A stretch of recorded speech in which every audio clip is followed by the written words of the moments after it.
Have you ever asked yourself, what is the best fantasy football draft strategy? Or have you also asked, is the 101 the best pick? And in this video, I'm going to answer both questions. Then to kick things off, it's pretty amazing that the 101 actually is a cursed pick.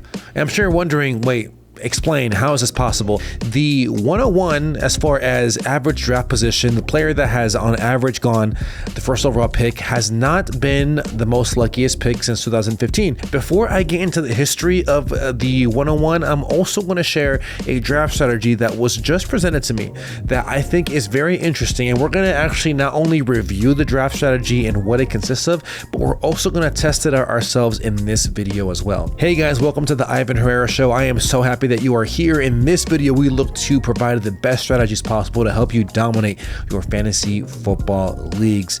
And in this video, like I said, we are going to go over the 101 and whether or not it is a cursed pick. And we're also going to reveal what I believe is going to be a very effective draft strategy that you can apply in your upcoming fantasy football drafts. So for starters, to open up, I did talk about how I believe that the 101 could be a cursed pick for you to have. And I know that I've been more inclined to want to have a pick like the 103. I also like having the 112, the 111, so that way I can be at the turn.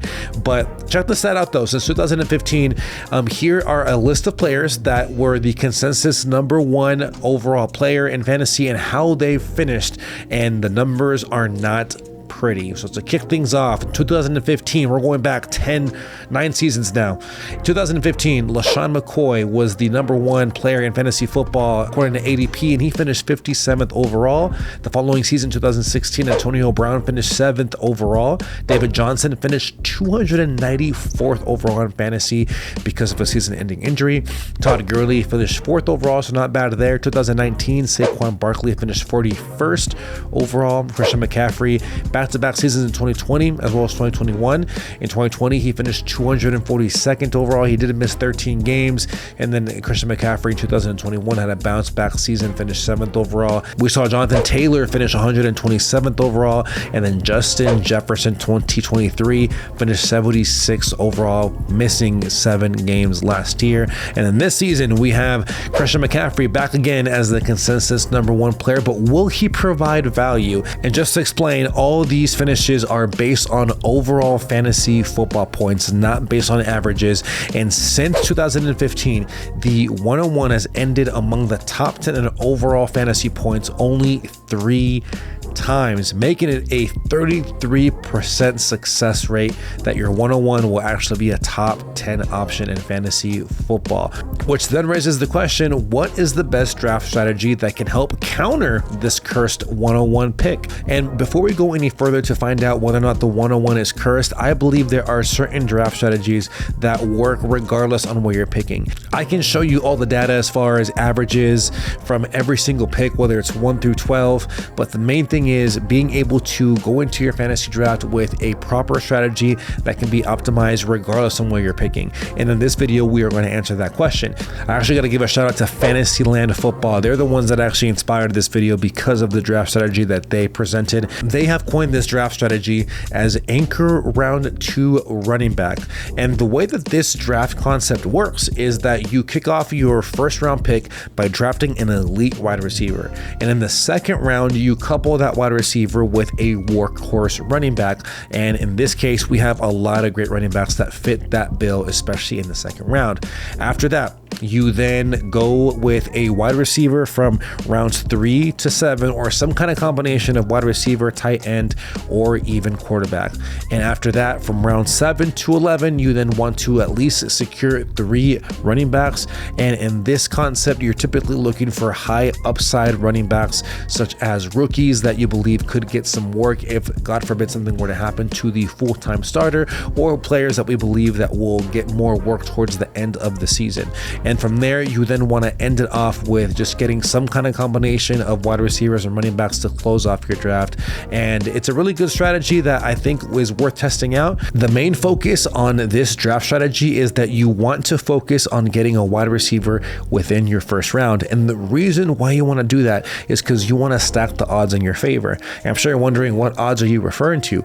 Well, in the past 3 seasons, when you look at the success hit rates for a running back or a wide receiver to be back in the top 12 from the first round, it's pretty staggering. So check this stat out. It says here, in the last 3 seasons, the hit rates of a running back versus wide receiver finishing top 12 is 52.4% for running backs compared to 84.6% for wide receivers. To even stretch it a little further, over the past 5 seasons, the hit rates for a running back to be a top 12 option is 52.6% versus 75% for wide receivers.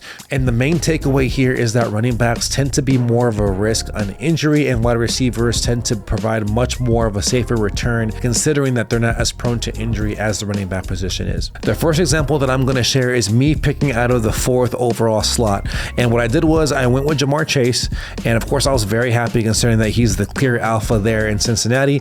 And then I got to couple him with Travis Etienne in the 2nd round, knowing that he is a bell cow running back and should be getting a lot of work in that offense. And then I got Deebo Samuel and went with Devontae Smith, 2 guys that are in amazing offenses. And then I got to get Dalton Kincaid here in the 5th round, and I'm very excited about Kincaid there, considering that they didn't do much to get some solidified wide receiver depth there. I know they got Curtis Samuel, you have Khalil Shakir, and then of course Keon Coleman, the rookie wide receiver, but I believe that Dalton Kincaid is going to get a heavy amount of usage there in that Buffalo offense. And someone that I believe is a little bit underrated was Chris Godwin, and then I went with Kyler Murray, and this is where I was really ecstatic because I now have a quarterback that not only is electric and can provide some good upside, but he also is a running quarterback. So getting him in the 7th was really great value.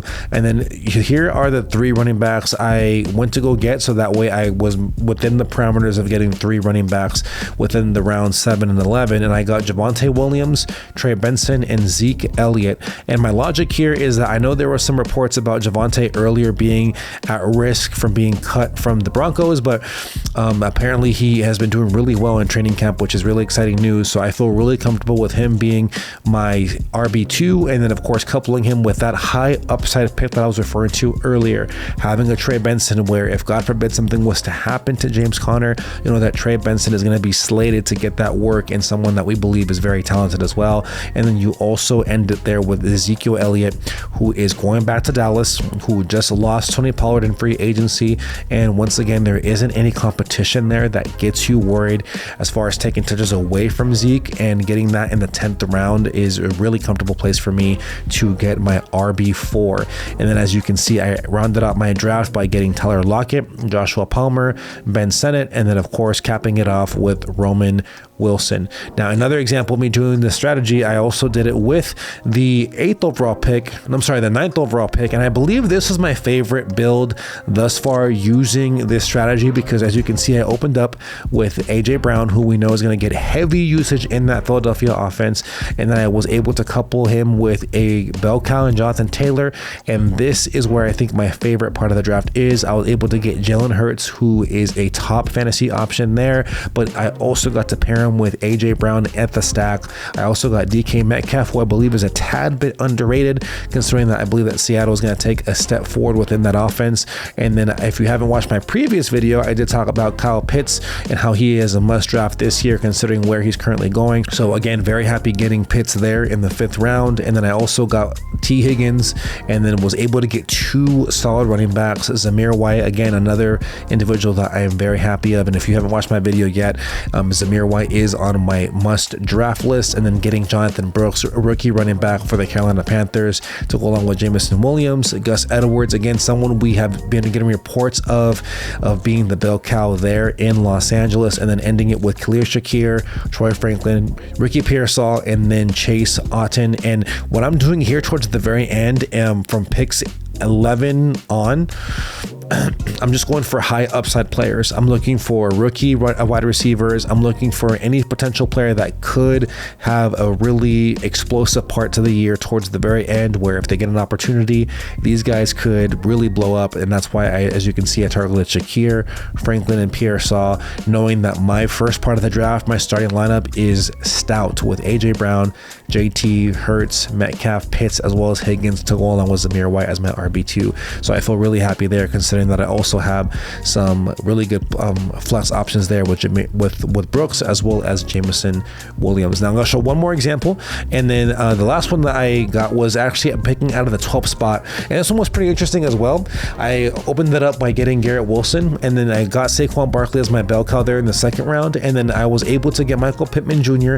and Malik Neighbors, and I was really excited because very similar to the one where I had Jalen Hurts with the 9th overall pick to stack with AJ Brown, I was able to get Anthony Richardson. Now, of course, the verdict is still out on how prolific he is as a passer, but we know in the last two games, in the two games he played last season, he was the QB2 and the QB4. So his production is one that will be really, really effective this upcoming season. And if he was to take any kind of steps forward as a passer, Michael Pittman Jr. will be the direct beneficiary of it. So I'm happy having that stack. Also very happy having Christian Kirk as my wide receiver 4, someone that we know has that familiarity there with Trevor Lawrence, and then David Njoku to go along with 3 straight running backs, as I already mentioned, Jonathan Brooks, and then I went with Brian Robinson and Ezekiel Elliott, and then made sure to end my draft with some high upside picks with Jerry Jeudy, Rashid Shaheed, and Jalen Polk, and then Vidal, running back for the Los Angeles Chargers. And the main thing here again is just looking for players that could be great handcuffs and great insurance policies if anything were to happen to the full-time starter of those rosters.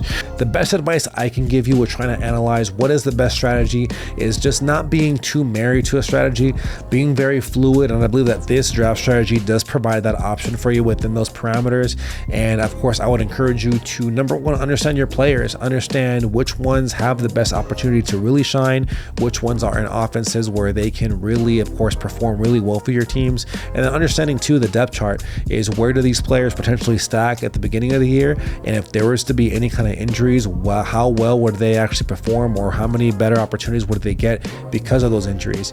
Be sure to comment below to give me your feedback on what you thought on this strategy and what strategies you would love to see me do videos on next. Thank you so much for making it to the very end of this video. If you got any value in it, be sure to hit that like button. Be sure to also subscribe so that way you're up to date on all of the videos that we are dropping on the channel. And of course, if you're looking to find players that you should be drafting and should not be drafting, check out these videos over here, and we'll see you guys in the next video.